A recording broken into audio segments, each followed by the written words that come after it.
মুসলমানের ঘরে জন্ম নিয়া যদি তোমারই সেজদা দিতে মনে না চায় তো তোমার সাথে বেঈমানের তফাৎ কি বেটা?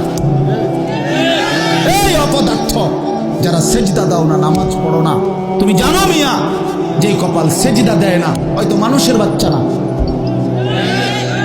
সমস্ত বেনামাজি এ তো হাইওয়ান, এ তো চতুষ্পদ জন্তু, এ তো চতুষ্পদ জন্তু বাবা। যে কপালে সেজদা নাই সে শয়তান, যে কপালে সেজদা নাই সে ইবলিস, যে কপালে সেজদা নাই সে মালউন, আল্লাহ তাআলার পক্ষ থেকে অভিশপ্ত। কোরআন শরীফে আছে। ইবলিসকে কেন ইবলিস বলে? সেজদা দেয় নাই। শয়তানকে কেন শয়তান বলল? আগে কি তারা শয়তান কইতো?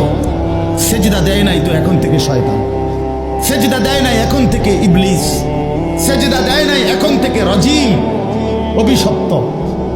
সেজদা দেয় নাই এই কারণে আল্লাহ বলছে ওয়া ইন্না আলাইকাল লানাতা ইলা ইয়াউমিদ্দিন, তোর উপরে কিয়ামত পর্যন্ত আমি আল্লাহর লানত।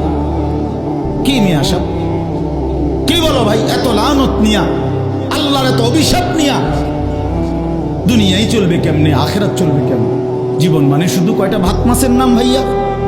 একটু ঘুমাইতে পারলাম, একটু খানা দানা খাইলাম, কয়টা টাকা রোজগার করলাম, যৌন চাহিদা, লজ্জাস্থানের চাহিদা পূরণ করলাম, খালাস, এরই নাম দুনিয়া? এ তো জন্তু জানোয়ারেরও পূরণ হয়।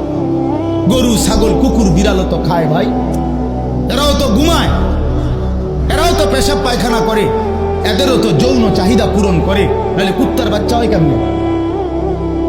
বিড়ালের ছাও হয় কেমনে?